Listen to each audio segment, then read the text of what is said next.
अनिहाते 118 का साल था।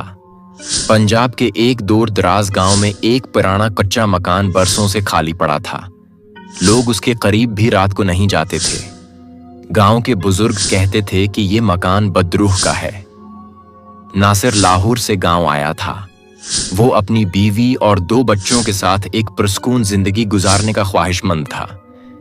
जमीन सस्ती थी और मकान मुफ्त जैसा मिला था। गांव वालों ने रोका, भाई नासिर, ये मकान अच्छा नहीं। लोग कहते हैं वहां रात को कोई साया चलता है। नासिर ने हंसकर बात टाल दी, बस तुम लोगों के वहम हैं, भला साये भी चलते हैं। पहली रात सब कुछ ठीक था। नासिर के बच्चे खील कूद कर सो गए। बीवी ने चिराग बुझा दिया। बाहर मुकम्मल सन्नाटा था, मगर आधी रात के करीब नासिर की आंख खुल गई। उसे छत पर भारी कदमों की आवाज सुनाई दे रही थी, जैसे कोई आहिस्ता आहिस्ता चल रहा हो। वो चौंक गया, मगर फिर खुद को समझाया, शायद कोई जानवर होगा।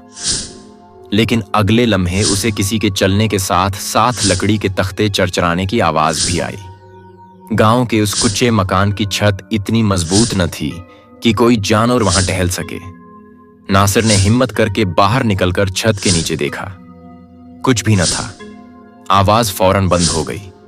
वो वापस अंदर आया, लेकिन नींद न आई। दूसरी रात भी वही हुआ, मगर इस बार एक नई चीज थी। कदमों के साथ एक हल्की सी हंसी सुनाई दे रही थी, जैसे कोई औरत धीरे से कहका लगा रही हो। नासिर के जिस्म में सर्द लहर दौड़ गई। इसने बीवी को जगाया, मगर वो बोली, ये वहम है, सो जाओ। नासिर करोट बदल कर लेट गया, लेकिन सुबह होने तक आंख न लगी। तीसरी रात का खौफनाक लम्हा नासिर ने तीसरे दिन फैसला किया कि आज वो जागेगा और देखेगा कि हकीकत क्या है। रात के 2 बजे फिर वही आवाजें आईं। उसने लालटीन उठाई और धड़कते दिल के साथ छत पर जाने वाले जीने की तरफ बढ़ा। जैसे ही वो पहला कदम रखता है, अचानक आवाजें रुक जाती हैं। अंधेरा गंभीर हो जाता है। फिर एक तेज बर्फ जैसी सर्द हुआ आती है और उसकी लालटीन बुझ जाती है। अब मुकम्मल सन्नाटा है, लेकिन नासिर को साफ महसूस होता है कि कोई उसके बिल्कुल करीब खड़ा है। उसे किसी की सांसों की आवाज सुनाई देती है, एक भारी सांस जो उसके चेहरे पर पड़ रही थी। वो हड़बड़ाकर पीछे हटता है और कलमा पढ़ना शुरू करता है। अचानक एक जोरदार चीख फजा में गूंजती है।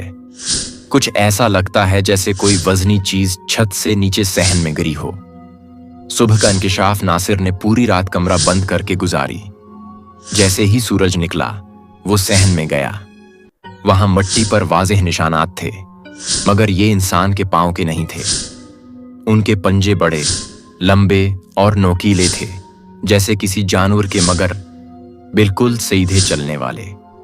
गांव के बुजुर्गों को बताया गया तो उन्होंने पुरानी बात सुनाई। ये मकान एक बीवा औरत का था। उसने उसी छत से कूद कर खुदकुशी की थी। तब से लोग कहते हैं कि इसकी रूह अभी तक रातों को छत पर चलती है। नासिर ने कुछ दिन और गुजारने की कोशिश की, मगर हर रात वही आवाजें, वही हंसना, वही सर्द झोंके। आखिरकार एक हफ्ते बाद वो मकान छोड़कर दूसरे गांव चला गया।